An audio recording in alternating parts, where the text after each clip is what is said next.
ओम शांति। आज का रात्रि क्लास है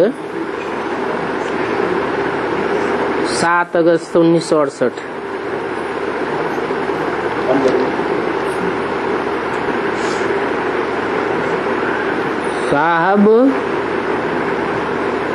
साहबजादों को रोज रोज क्या समझाते रहते हैं।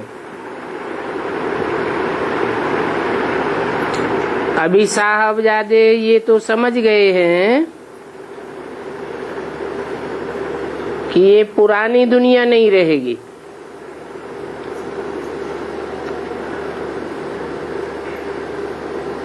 नई दुनिया आने वाली है, पुरानी दुनिया जाने वाली है। यह तो साहबजादों को निश्चय होना ही चाहिए, क्योंकि इस समय अति दुख है। अर्थ के एक साथ होते रहते हैं और फिर लड़ाई झगड़े आदि क्या न क्या होता रहता है।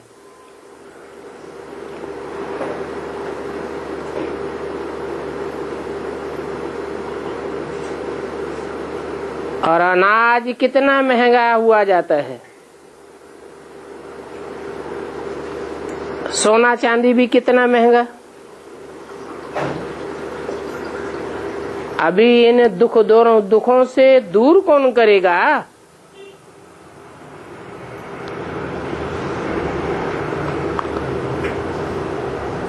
वंडर है, इतने पर भी बच्चों को बाप का निश्चय नहीं होता है।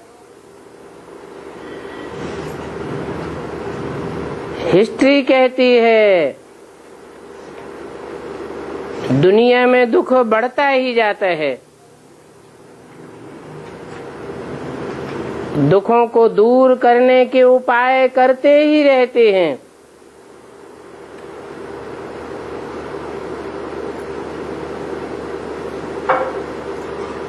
ढाई हजार वर्ष में कितने बड़े बड़े महात्माएं, धर्म पिताएं इस दुनिया में आए,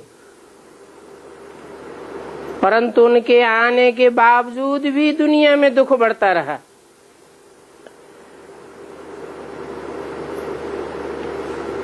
तो सोचना चाहिए इन दुखों को दूर कौन करेगा।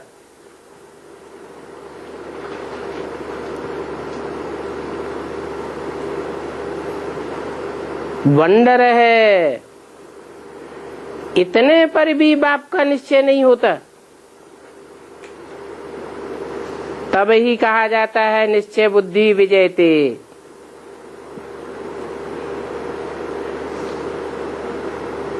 जहां तहां लड़ाइयां लगी पड़ी हैं। इन लड़ाइयों का, झगड़ों का आखिरी फैसला कौन करेगा।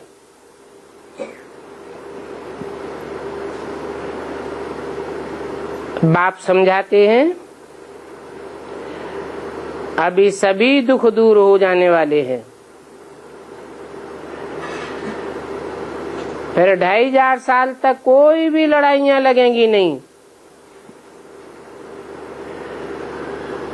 अभी तो अंदर में डरते रहते हैं। बहुत तूफान लगे पड़े हैं। जैसे कि इस पुरानी दुनिया को आग ही लग चुकी है।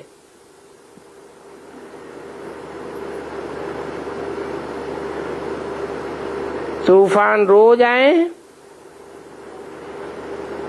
तो बम्बोर को आग लग जाए। अभी तुम बच्चे तो जानते हो कि हमें तो बाप को याद करना है, दैवी गुण धारण करने हैं, क्योंकि याद की यात्रा को समझेंगे तो घर गृहस्थ में भी रह सकेंगे।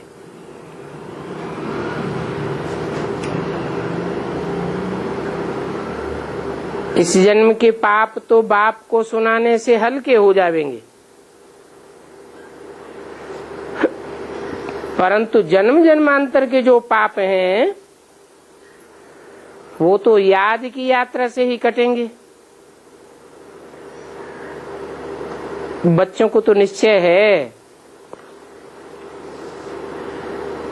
हमको बाप पढ़ाते हैं, परंतु दुनिया वालों को तो इस बात का पता ही नहीं है। कोर्टों में कोई ही निकल आए और ये कहें यहाँ तुम लोग भाषण करो, बच्चों को निमंत्रण मिलती है भाषण करने की। दुनिया में संत महात्माओं को कहते हैं आकर के भाषण करो, कब गीता का कब वेदोपनिषद का भाषण करते हैं ना। उनको तो पता ही नहीं है कि ये भगवान वाच है। गीता उपनिषद वेद आदि का भाषण बल करते हैं, परंतु वो कोई भगवान वाच नहीं है।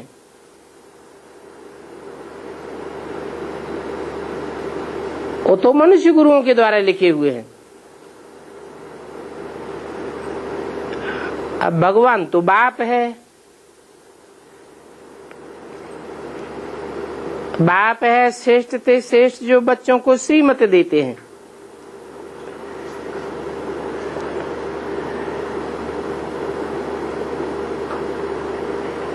खुद ही आकर के अपनी पहचान देते हैं और सृष्टि के आदि मध्य अंत का ज्ञान देते हैं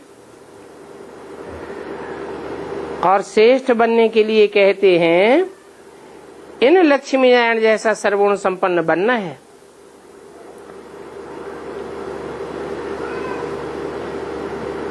और कोई लक्ष्य नहीं देते हैं। क्यों? क्योंकि और जो भी हुए हैं, जिन्होंने भी सृष्टि रूपी रंगमंच पर पार्ट बजाया है, उन सब की ग्लानि हुई है। एक नारायण ही है जिसकी कोई ग्लानि नहीं है। शास्त्रों में भी ग्लानि नहीं है। 33 करोड़ देवताओं की भी ग्लानि करते हैं।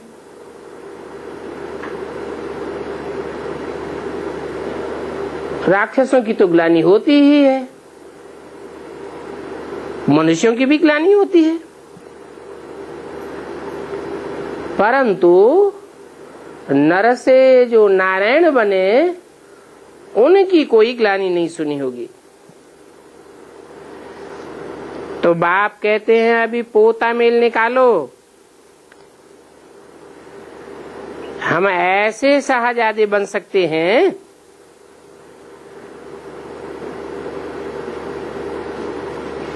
जो नारायण जैसे बन जावे।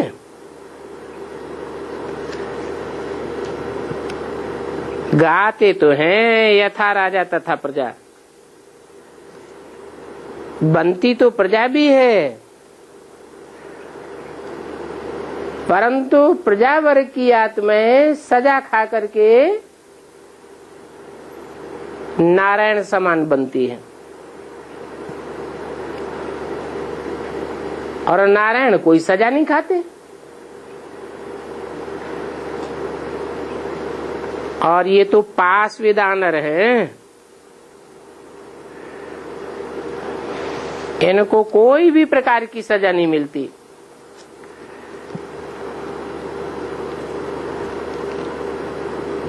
धारणाओं के लिए भी बाप कहते हैं ऐसे भी नहीं कहते कि चाय पीनी ही नहीं है। कोई को गैस की बीमारी है, कोई को बहुत सुस्ती हो जाती है, बहुत कमजोरी आती है,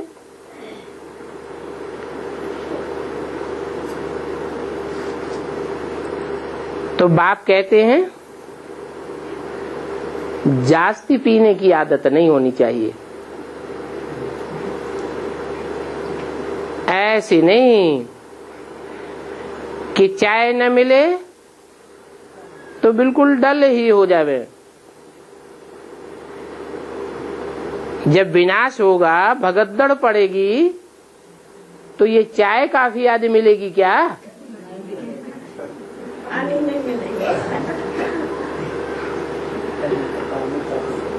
वहां नई दुनिया में तो चाय आदि होती ही नहीं है। क्यों नहीं होती है? क्योंकि वहां तो कोई को सरदर्द होगा ही नहीं, सुस्ती आवेगी नहीं।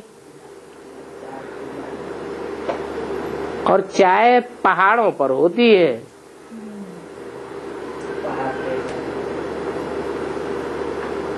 और वहां नई दुनिया में तो पहाड़ों की भी दरकार है ही नहीं,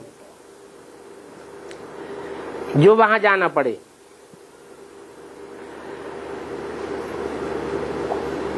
वहां नेचुरल तबीयत सबकी अच्छी रहती है।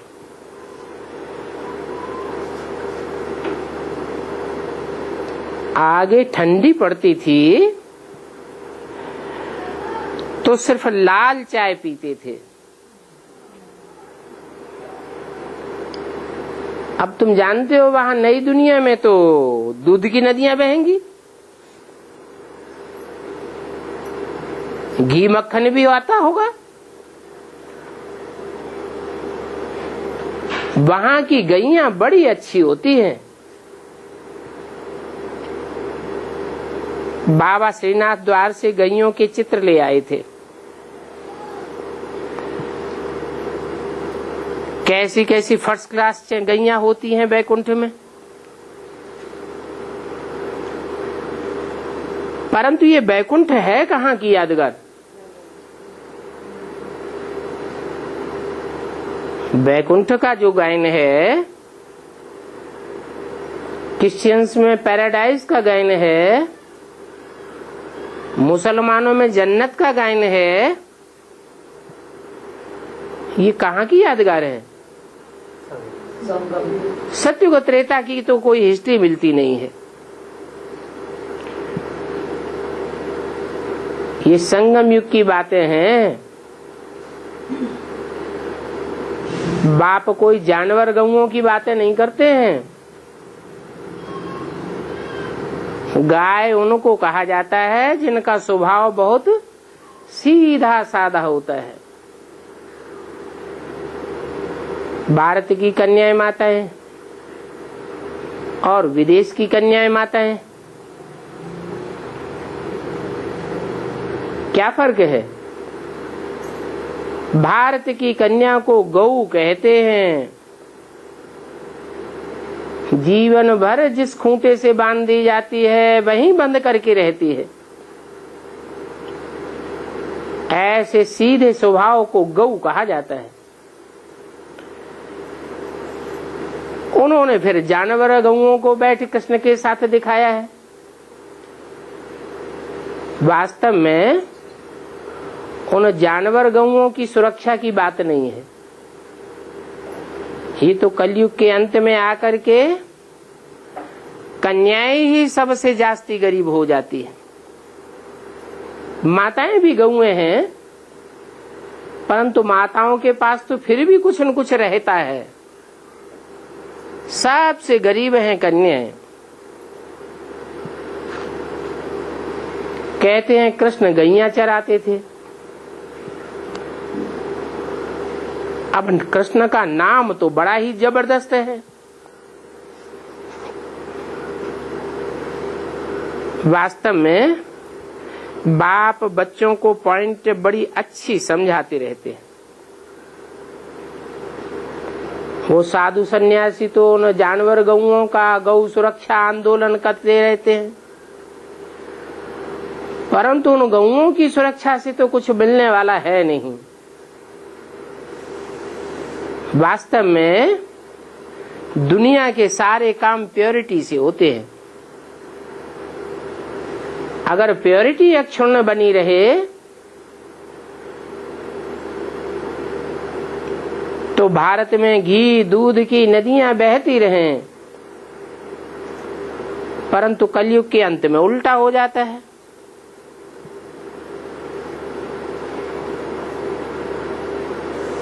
विदेश की सभ्यता आती है तो विदेशी अपना प्रभाव छोड़ देते हैं।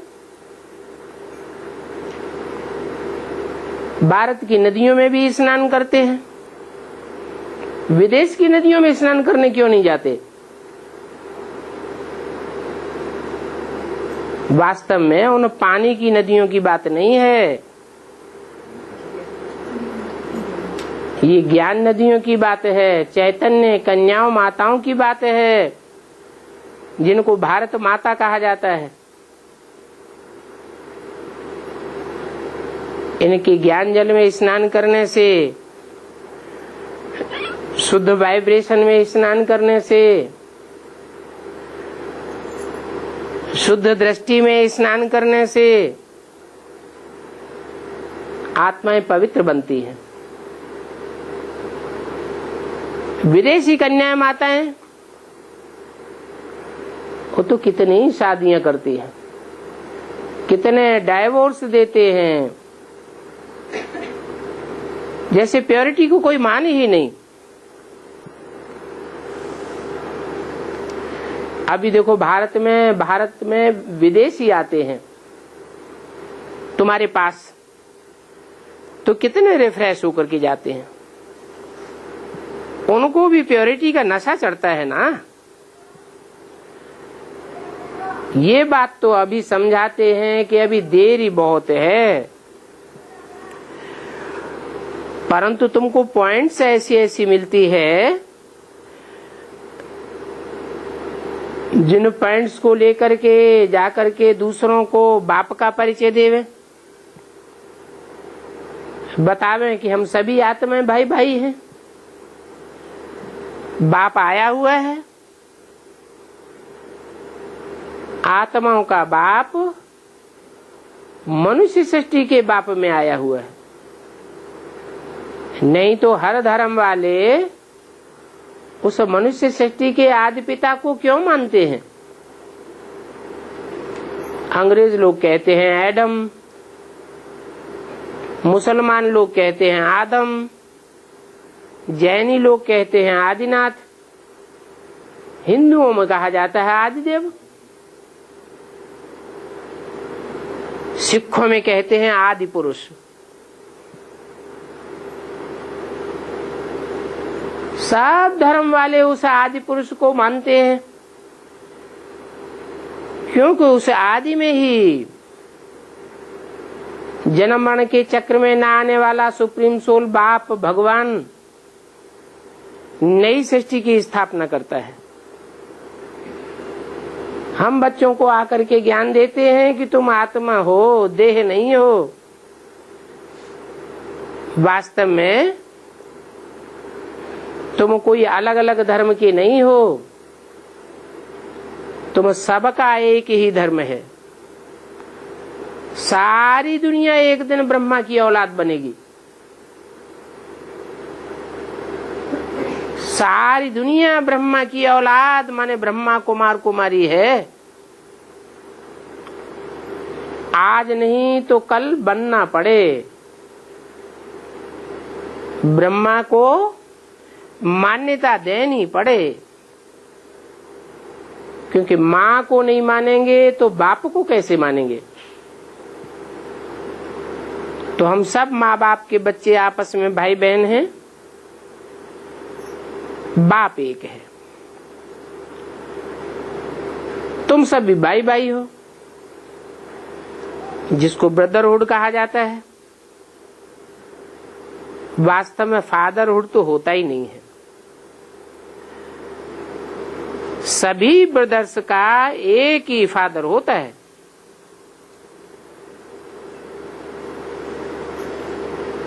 परंतु दुनिया की गतिमति न्यारी हो गई है, भगवान को सर्वव्यापी कह दिया है। सर्वव्यापी है माने सब में भगवान है। सब भगवान के रूप कैसे हो सकते? बेहद का बाप है ही स्वर्ग की स्थापना करने वाला। सब कोई स्वर्ग स्थापन करते हैं क्या?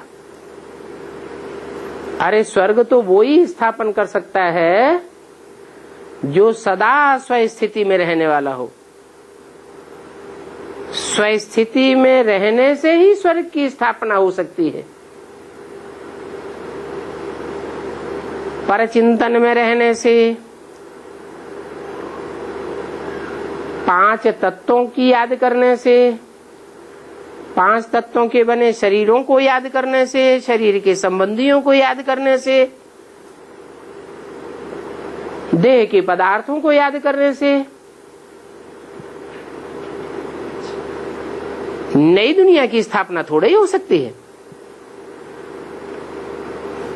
तो पक्का समझ लेना चाहिए कि हम देह नहीं है, हम आत्मा हैं और वो है हमारा परमपिता परमात्मा। परमपिता अर्थात बापों का भी बाप, सभी धर्म पिताओं का बाप, मनुष्य सृष्टि के बाप का भी बाप, वो सुप्रीम आत्मा कहा जाता है। आत्माओं के बीच में वो जो पार्ट आकर के बजाता है, उस पार्ट की सुप्रीमेसी है। सुप्रीम अर्थात ऊंचते ऊंच, ऊंचते ऊंच कोई परमधाम की बात नहीं है। ऊंच और नीच कहाँ होते हैं? इस सृष्टि पर ही होते हैं। इस सृष्टि पर ही आकर के वो ऊंचते ऊंच पार्ट बजाता है। वो भगवान भाग्यशाली सृष्टि का रचयिता है। ऐसे भाग्यशाली नई दुनिया में होंगे जिनको सुख, शांति, पवित्रता, प्रॉस्पेरिटी किसी की कमी नहीं होगी। नई दुनिया की रचना रचेंगे ना, और नई दुनिया को रावण पुरानी दुनिया बना देता है।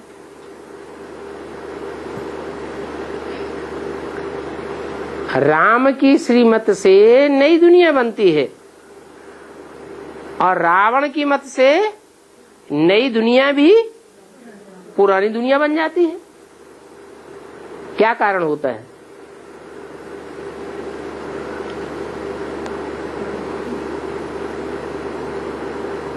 रावण की दुनिया राम की नई दुनिया बन जाती है। कोई कारण तो होगा। हाँ, एक मत से नई दुनिया बनती है और एक मत भी किसकी? XYZ किसी के भी। ऊंचते ऊंचे एक बाप जो ऊंचते ऊंचे पार्टधारी है और वो आकर के सृष्टि में ऊंचते ऊंच बनाते हैं। क्या बनाते हैं? ऊंचते ऊंच नर से नारायण बनाते हैं। जिस नारायण की दुनिया में कोई भी ग्लानि नहीं है। तो नई दुनिया का रचयिता है बाप और पुरानी दुनिया का रचयिता है रावण। रावण कहा ही जाता है रुलाने वाले को। दुख मिलता है तो रोते हैं। अनेक मतों से होता है दुख और एक मत से होता है सुख। ये बात तुम अभी जानते हो। सबसे पहले संबत उनका शुरू होता है जो हेवन में थे।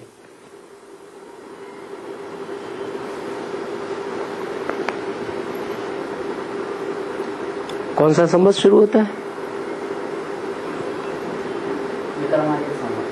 विक्रमादित्य का संबत सबसे पहले शुरू होता है।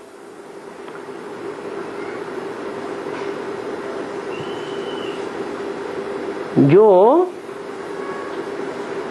विकर्मों पर जीत पाने वाले थे, वो ही फिर द्वापर में आकर के विकर्मी बन पड़ते हैं।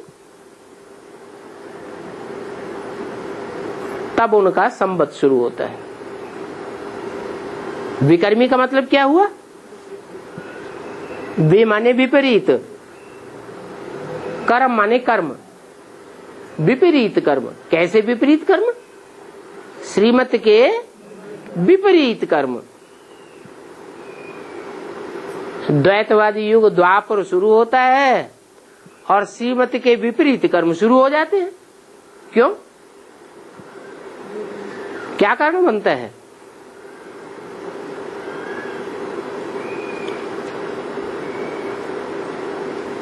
क्योंकि श्रेष्ठ मत देने वाला वहां कोई होता ही नहीं है। श्रेष्ठ मत से श्रेष्ठ बनने वाला तो है कौन? विक्रमादित्य तो है, लेकिन बनाने वाला कोई नहीं होता। हाँ, नीचे गिराने वाले होते हैं। इब्राहिम, बुद्ध, क्राइस्ट, गुरु नानक, ये सब द्वापर युग से उतरते हैं, दो दो बातें फैलाते हैं, द्वैतवाद फैलाते हैं। अनेकता जब फैलती है तो आपस में झगड़ा शुरू होता है, दुख की दुनिया शुरू हो जाती है। और दुख में लोग दिन गिनते हैं या सुख में दिन गिनते हैं? दुख में सुमिरन सब करें, सुख में करे न कोई। टाइम की भी गणना, समय की भी गणना दुख में करते हैं। सुख का टाइम तो ऐसे बीत जाता है जैसे सेकंड में। टाइम की गणना करने की भी किसी को दरकार नहीं रहती। तो जब द्वैतवादी युग शुरू होता है तो पहले पहले संबत शुरू होता है विक्रम संबत, फिर और संबत शुरू होते हैं। आदि सनातन देवी देवता धर्म गाया जाता है, वो है प्राचीन। वो धर्म कैसे स्थापन होता है? वो धर्म हम भी अपनाना चाहते हैं। और प्राचीन भारत का योग कौन सा है? वह योग किसने सिखाया, कब सिखाया, ये कोई जानते ही नहीं है। सिर्फ योग योग कहते रहते हैं, ये नहीं कहते हैं ज्ञान योग।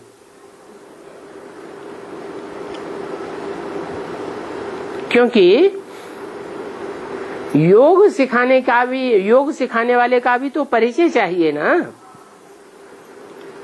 और जो सिखाने वाला है वो क्या सिखाता है, वो ज्ञान की भी तो नॉलेज होनी चाहिए। सिर्फ प्राचीन योग कहते रहते हैं। अब बाप तो नॉलेजफुल है, तो ज्ञान देते ही रहते हैं, उनका ज्ञान कभी खूटता नहीं है। शास्त्रों का ज्ञान तो लिमिट में बंधा हुआ है, लेकिन ईश्वर का ज्ञान तो सागर मिसल है। कैसे? शास्त्र पढ़ने वाले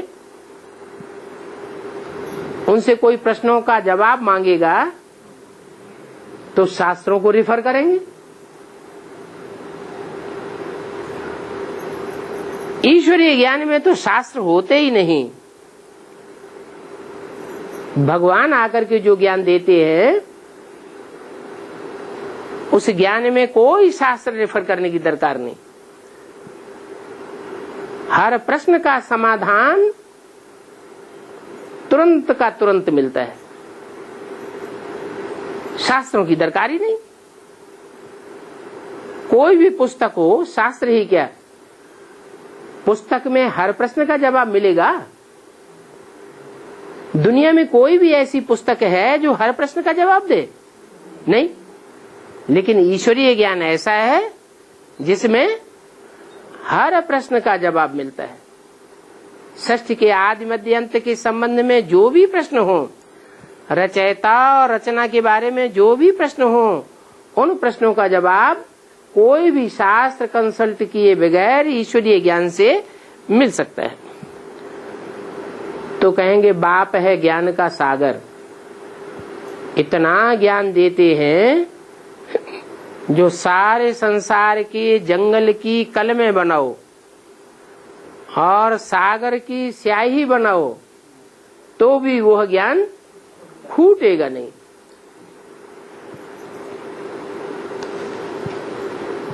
योग से पवित्रता और ज्ञान से सुख होता है। क्या योग किस लिए लगाएं हैं? और किससे योग लगाएं? योग लगाना ही है एवर प्योर से। एवर प्योर से योग लगाएंगे तो हम क्या बनेंगे? प्योर ही बनेंगे, एवर प्योर नहीं बनेंगे, प्योर बनेंगे। प्योर इसलिए बनेंगे कि हम एवर स्टेज नहीं प्राप्त कर सकते योग में। जैसे शिव को कहा जाता है सदा शिव, ऐसे हम सदैव शिव नहीं बन सकते। क्यों नहीं बन सकते? शिव माने कल्याणकारी। हम तो आत्मा है ना। आत्मा तो जन्म मरण के चक्र में आती है, जन्म मरण के चक्र में आने से सुख दुख भोगती है। सुख दुख भोगने से आत्मा की बैटरी डिस्चार्ज होती है, और ज्यों ज्यों आत्मा की बैटरी डिस्चार्ज होती जाती है त्यों त्यों आत्मा पावरलेस होती जाती है। शक्ति होगी तब ही तो सुख भोगेंगे।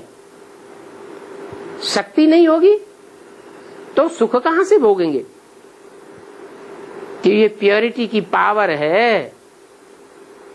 जितनी जितनी प्योरिटी की पावर बढ़ती है उतना हम सुख भोगते हैं। ये प्योरिटी की पावर आती है भगवान की याद से।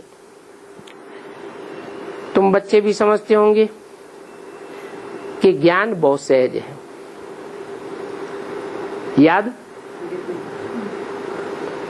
याद सहज है या कठिन है?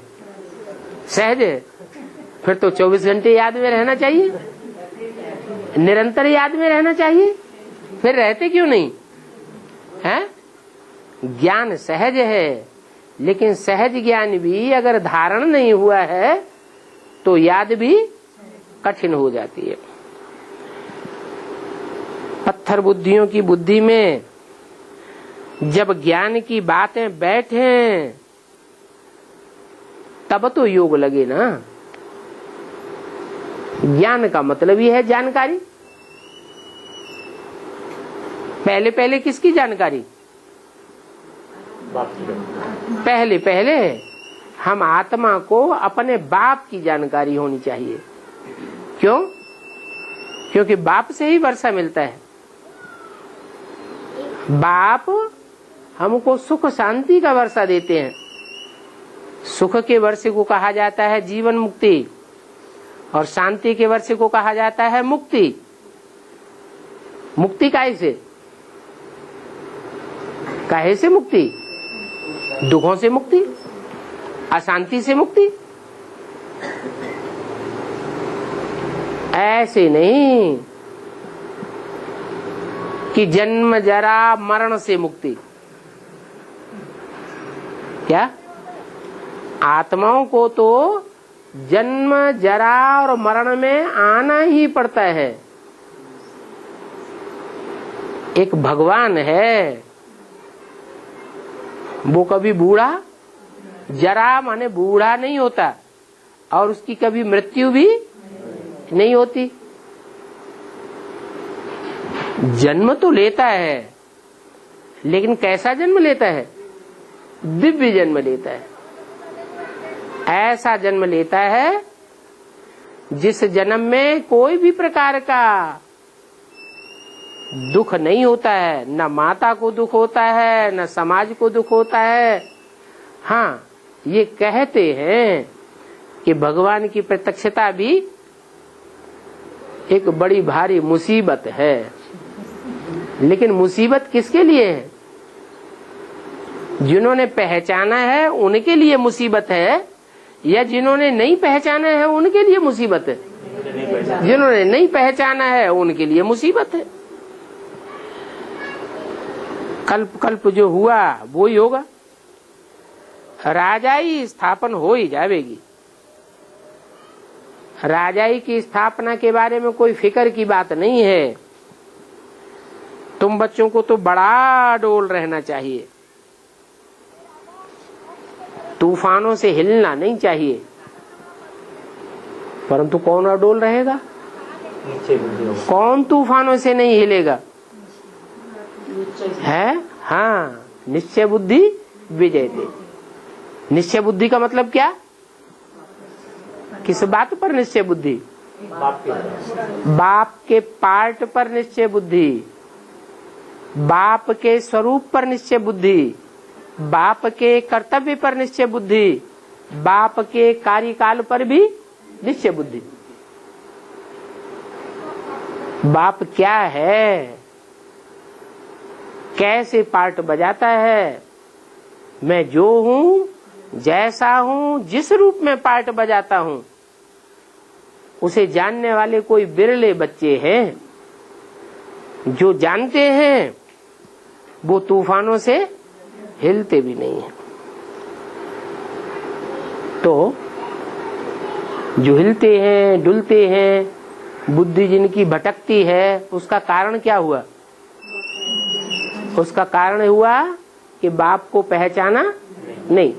भक्ति मार्ग में क्या करते रहे? 63 जन्म भटकते रहे, बुद्धि को ठिकाना मिला ही नहीं, क्योंकि बाप का असली परिचय कोई ने दिया ही नहीं। कहने वाले तो बहुत मिले, शिवो अहम ब्रह्मास्मि, हम ही भगवान हैं। परंतु वास्तव में भगवान के कर्म क्या होते हैं वो कोई को दिखाई नहीं पड़ते। भगवान का राज्य कैसा होता है, भगवान कैसे शासन करता है, ये भक्ति मार्ग में कोई नहीं जानते। अभी हम बच्चे जानते हैं भगवान ऐसा शासन करता है जिस श्रेष्ठ शासन के कारण ही उसको ईश्वर कहा जाता है। क्या कहते हैं? ईश माने शासन करने वाला, कैसा? वर माने श्रेष्ठ ते श्रेष्ठ शासन करने वाला। इस बात को हम जानते हैं कि कैसे 70 साल हो चुके पढ़ाई पढ़ते पढ़ते, बाप रोज चिल्ला चिल्ला के कहते रहते हैं, पढ़ाई पढ़ाते रहते हैं, बच्चे ऐसे करो, ऐसे नहीं करो, फिर भी बच्चे हैं भूल ही नहीं जाते, जानबूझ करके भी फिर उल्टा कर्म करते हैं। जानते हैं ये दुष्कर्म है, नहीं करना चाहिए, श्रीमत के बरखिलाफ है, अंजाम भी करते हैं, फिर भी उल्टा काम करते हैं। तो बाप क्या लाठी बजाता है? किसी की पिटाई की, किसी के लिए धर्मराज बना? और वो राजाएं क्या करते हैं? वो राजाएं 1-2 बार कोई को डायरेक्शन दें और कोई बात न माने तो क्या करते हैं? देश निकाला दे देंगे, धुनाई पिटाई करवा देंगे, जान से मरवा देंगे। तो देखो, ईश्वर के शासन में और मनुष्यों के शासन में कितना जमीन आसमान का फर्क है।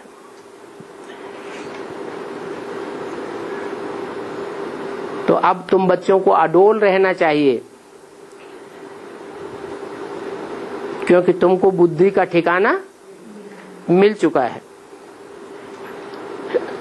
देखना है हमारे में क्या क्या अवगुण है। अशांति नाम कब किसी का नहीं होगा? किसी का नाम सुना अशांति? शांति देवी नाम रखेंगे, शांति देवा रखेंगे, अशांति नाम किसी का नहीं रखते। जबकि सब अशांति फैलाने वाले हैं, तो भी अशांति कोई का नाम नहीं रखेंगे। हाँ, शांति नाम सुना है, अशांति नाम कब कोई ने नहीं सुना होगा। तो ये भी बैठ ख्याल करो,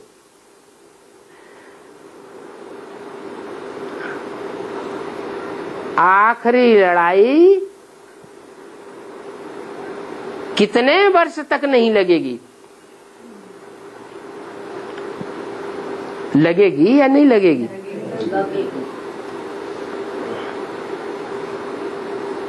वो तो कह देते हैं कि सृष्टि की आयु बड़ी लंबी है, लाखों वर्ष है, कलयुग अभी हजारों वर्ष का है, कलयुग का बचपना है, अभी सिर्फ कलयुग के 5000 वर्ष पास हुए, और तुम कहते हो अब कलयुग खलास हुआ कि हुआ। निशानी क्या बताते हो? निशानी बताते हो आज से 5000 वर्ष पहले भी ये लड़ाई लगी थी। 5000 वर्ष में 2500 वर्ष कोई भी तवारीख नहीं होती है, कोई भी हिस्ट्री नहीं लिखी जाती है, क्योंकि वो सुख की दुनिया है, ईश्वर की बनाई हुई है। और बाकी 2500 वर्ष में दुख होता है, जिसकी हिस्ट्री मनुष्यों ने लिखी है और उसके प्रूफ भी मिलते हैं। टोटल 5000 वर्ष की ये दुनिया है। ये 5000 वर्ष पहले भी महाभारी महाभारत लड़ाई लगी थी और भगवान इस सृष्टि पर आया था, लेकिन गलती से महाभारत में, गीता में, भागवत में नाम किसका डाल दिया है? भगवान के रूप में कृष्ण भगवान का नाम डाल दिया है। जबकि वास्तव में 5000 वर्ष पहले कृष्ण भगवान नहीं था, कृष्ण तो पढ़ने वाला था। उन्होंने कृष्ण को द्वापर में डाल दिया है। तो सोचना चाहिए कि भगवान द्वापर के अंत में आकर के क्या पापी कलयुग की स्थापना करेगा? भगवान ऐसा काम कर सकता है? भगवान आएगा तो दुनिया को ऊंचा उठाएगा या नीचे गिरा के जाएगा? उन शास्त्रकारों ने लिख दिया भगवान कृष्ण के रूप में आया और कलयुग के अंत में आकर के पापी कलयुग की स्थापना करके चला गया। ये क्या बात हुई? ऐसे तो होता नहीं। और वास्तव में कृष्ण भगवान है भी नहीं। कृष्ण का रूप तो बच्चे का ही ज्यादा पूजा जाता है, और राम का रूप बच्चे का नहीं पूजा जाता, बड़े रूप में पूजा जाता है। तो क्या अंतर है? राम है बाप और कृष्ण है बच्चा। ये दो आत्माएं हैं षष्ठी रूपी रंगमंच पर, जो सारी षष्ठी रूपी रंगमंच पर हीरो हीरोइन का पार्ट बजाती है। राम वाली आत्मा हीरो का पार्ट बजाती है, राम बाप का पार्ट बजाती है, और कृष्ण वाली आत्मा हीरोइन का पार्ट बजाती है, ब्रह्मा का पार्ट बजाती है। एक माँ का पार्ट और एक बाप का पार्ट। वास्तव में माँ और बाप के रूप में पार्ट बजाने वाली ये आत्माएं भी नहीं है। उनके अंदर भी वो जन्म मरण के चक्र में ना आने वाला सुप्रीम सोल बाप शिव प्रवेश करके पार्ट बजाता है। अगर ब्रह्मा ने ही सृष्टि की बड़े से बड़ी माँ का पार्ट बजाया होता तो पहले के 63 जन्म में क्यों नहीं बजाया? पहले भी तो बजा सकता था ऐसी सहशक्ति का पार्ट, लेकिन नहीं बजाया। क्यों? क्योंकि आत्माएं तो नीचे गिरती रहती हैं। एक सुप्रीम सोल बाप ही है जो ऊंच से ऊंच माता पिता का पार्ट इस सृष्टि पर आकर के प्रैक्टिकल में बजा कर जाता है। जो गायन करते हैं तुमेव माता च पिता त्वमेव।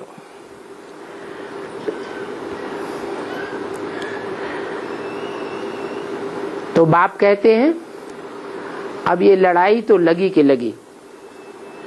वर्ल्ड में कोई इतने धर्म वाले दूसरी दुनिया नहीं होती है। ये एक ही दुनिया है जहां जीव जंतु होते हैं। क्या जो कहते हैं ना कि ग्रह उपग्रह हैं, इन पर भी जीवन है, वहां भी कोई रहते हैं। उड़न तस्तरियां उन ग्रहों से आती हैं, वो कोई ऐसे मानस हैं जो दूसरे ग्रहों से आते हैं, लेकिन ऐसा कुछ है नहीं। वास्तव में जीवन जीने के लिए सूर्य से उचित दूरी चाहिए, तब ही जीवन हो सकता है। ये पृथ्वी पर भी नॉर्थ पोल और साउथ पोल जहां बर्फ के मीलों ऊंचे पहाड़ जमे हुए हैं, वहां कोई जीव जंतु नहीं होता। तो पृथ्वी पर ही सूर्य की किरणें थोड़ी तिरछी पड़ती हैं नॉर्थ पोल और साउथ पोल में, तो वहां कोई जीव जंतु नहीं। तो दूसरे ग्रह उपग्रह तो पता नहीं कितनी दूर और कितने पास हैं, तो वहां तो जीवन होने का कोई सवाल पैदा ही नहीं होता। इस पृथ्वी पर ही जीवन है, ऐसी और कोई दुनिया होती नहीं है दूसरी।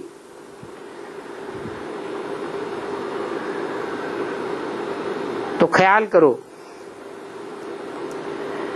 इतने धर्म वाली दुनिया कोई दूसरी हो सकती है क्या? बाबा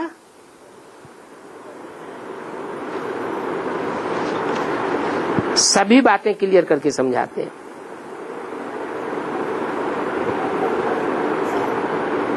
ऐसी दुनिया आकर स्थापन करता हूं जहां कम से कम 3500 वर्ष लड़ाई और दुख होता ही नहीं। ये क्या बात? 3500 वर्ष क्यों बोल दिया? हाँ, रावण राज्य शुरू होता है द्वापर युग से, तो रावण राज्य भी पहले सतो प्रधान होगा या तमो प्रधान? तो शुरू से ही होगा, पहले सतो प्रधान होता है। तो सतो प्रधान में सुख ही होगा या दुख होगा? सुख होता है। इसलिए 2500 वर्ष नहीं, बल्कि उसमें 1000 वर्ष और ऐड करें द्वापर युग का। पहला आक्रमण भारतवर्ष पर विदेशी शासक मोहम्मद बिन कासिम का हुआ है, आज से 1200 वर्ष पहले। तब लड़ाई झगड़े मारा मारी की दुनिया शुरू होती है। उससे पहले कोई लड़ाई झगड़े मारा मारी इतनी होती नहीं थी। तो नई दुनिया के लिए चलन बहुत अच्छी चाहिए। जो बाबा के बच्चे होंगे वो आसुरी गुण वाले तो हो नहीं सकते।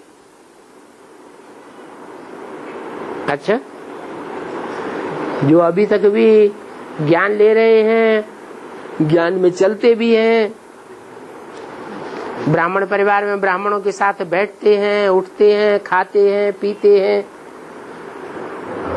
और आसुरी गुण उन्हें देखने में आते हैं, तो वो भगवान के बच्चे नहीं है, बाबा के बच्चे नहीं है, है? चलो भला आज बाबा के बच्चे हैं, कल ऐसा सभा का पड़ेगा, हाँ हो जाएंगे, देखने में भी नहीं आवेंगे। अच्छा, बच्चों को गुड नाइट।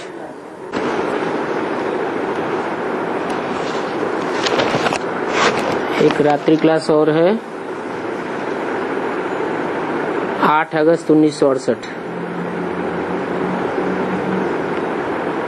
कलयुग के अंत में है दुख ही दुख, अपार दुख, और सतयुग के आदि में है सुख ही सुख।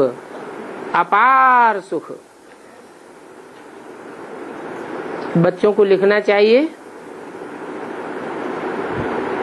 कि कौन कौन से अपार दुख हैं। लड़ाइयां होती है, ये भी दुख है। और सतयुग में कोई लड़ाई नहीं, अपार सुख है।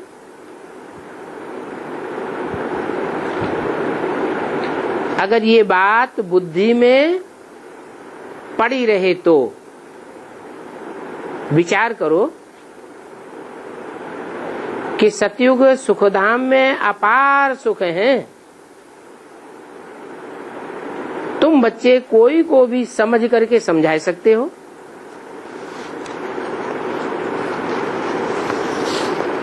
कि घोर सोजरा होता है तो घोर अंधेरा भी होता है। ऐसे ही अपार सुखों की दुनिया भी होती है तो अपार दुखों की दुनिया भी होती है। तुम बच्चे इस बात के अनुभवी हो। कैसे?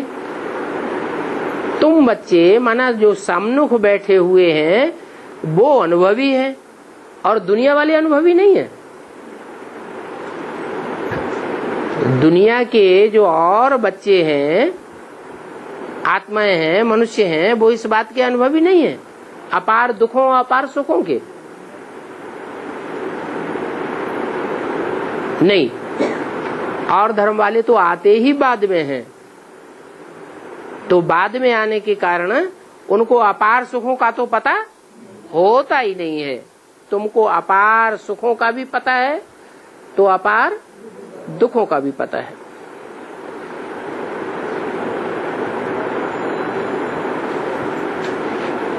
रचयिता और रचना को अच्छी तरह से जानना है। मनुष्य मात्र तो न रचयिता को जानते हैं और न रचना को जानते हैं। हम तो जानते हैं। तो युक्ति से बैठ ये बच्चियां समझावें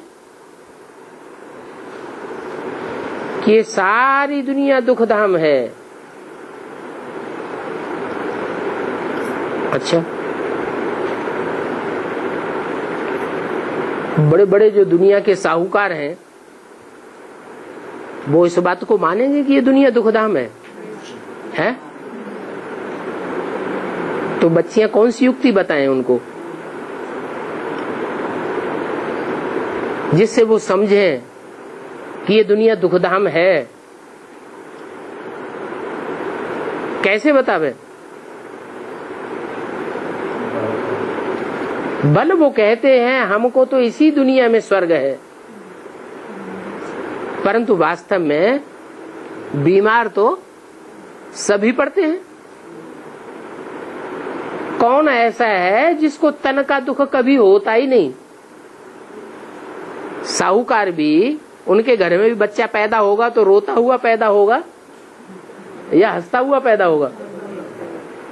साहूकार भी जब प्राण छोड़ते हैं, शरीर छोड़ते हैं, तो हिलकोरे लेते हैं या नहीं लेते हैं? तो ऐसी ऐसी बातें उनको बैठ समझाओ कि इस दुनिया में अपार दुख भी है तो अपार सुख भी है। तुम कहते हो कि ये दुनिया ही स्वर्ग है, हमको एरोप्लेन है, हमको मोटर कार है, हमको महल माड़ियां अटारियां हैं, तो तुमको तो है और अभी है। क्या सबको है?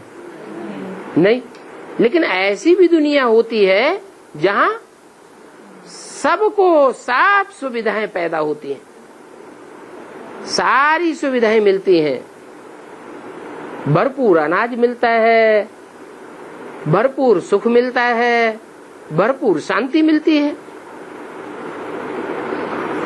वो कहेंगे ऐसी दुनिया तो हो नहीं सकती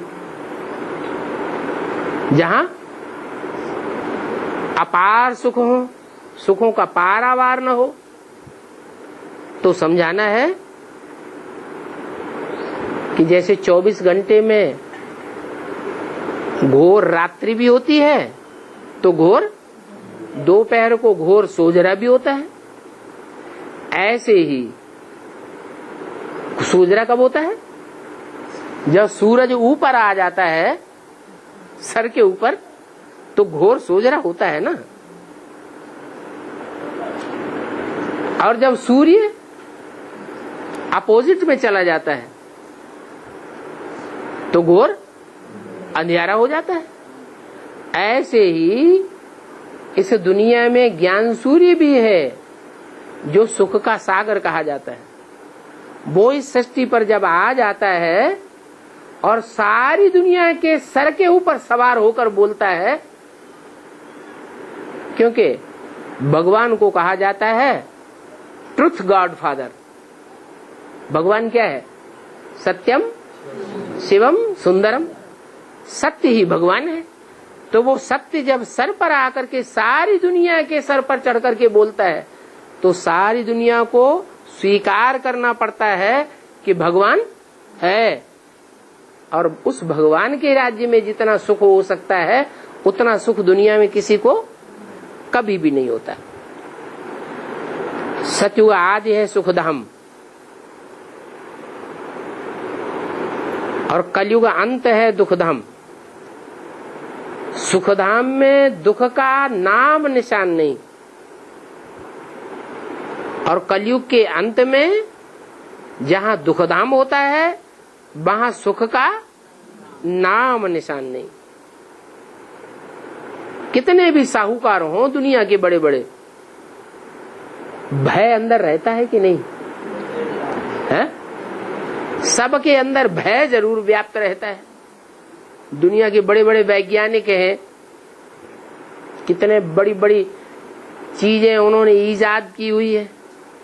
एटम बम बनाए हुए हैं, मिसाइल बना रहे हैं, ग्रह उपग्रह छोड़ रहे हैं। उनको भी डर बैठा हुआ है। किस बात का? कि हमने जो ये एटम बम बनाए हुए हैं, ये एटम बम आज नहीं तो कल अपना काम जरूर करेंगे। और जब अपना काम करेंगे तो फिर दुनिया की हालत क्या होगी और हमारी हालत क्या होगी?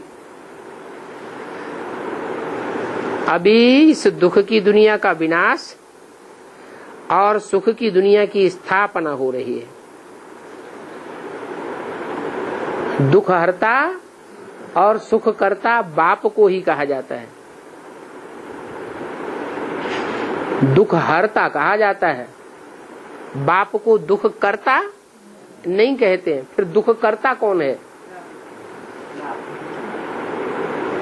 दुखों को पैदा करने वाला कौन है?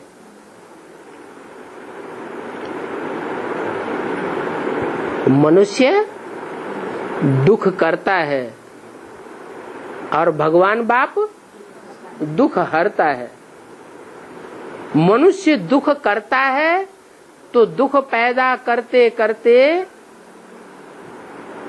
ये दुनिया रौरव नरक बन जाती है। नाम क्या है? नरक। नरक नाम क्यों पड़ा? करा किसने? नर ने किया। नर करता है तो नरक नाम पड़ता है। तो नर जो करता है सो नरक बनाता है और भगवान जो बनाता है वो स्वर्ग बनाता है। कैसे कैसे बनाता है?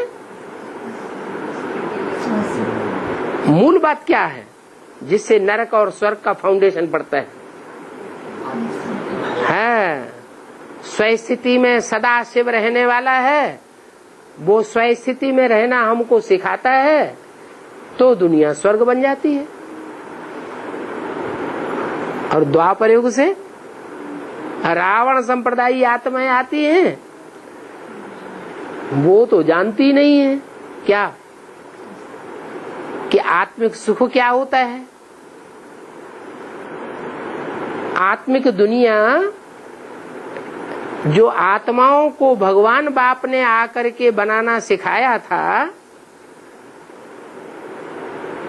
जिस आत्माओं की दुनिया को दैवी दुनिया कहा जाता है, क्योंकि वहां सब देवताएं कौन सी स्थिति में रहते हैं? आत्मिक स्थिति में रहते हैं। सबको आत्मा की याद रहती है, देह के अंगों की याद नहीं आती। तो ऐसी दुनिया द्वापर युग से वो धर्म पिताएं आकर के पलट देते हैं। देह की दुनिया की शुरुआत होती है और आत्माओं का विस्मरण हो जाता है। तो कोई भी आता है तो बोलो, हम जानते हैं कि दुनिया में दुख हरता कौन है, सुख करता कौन है, और दुख करता कौन है और सुख हरता कौन है। ये तो दुनिया में सब कहते हैं कि सुख करता दुख हरता भगवान है, लेकिन ये कोई कहता है कि दुख करता कौन है और सुख हरता कौन है? कोई जानता है? हैं? लेकिन जो नहीं जानते हैं वो हम खुद ही हैं। हम ही दुख करने वाले हैं और हम ही सुख हरण करने वाले हैं। अपना भी सुख हरण करते हैं और दूसरों का भी सुख हरण करते हैं। कैसे?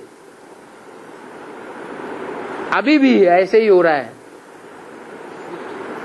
अभी भगवान बाप आया हुआ है, तरीका बता रहा है, तो भी ऐसे ही हो रहा है। कैसे?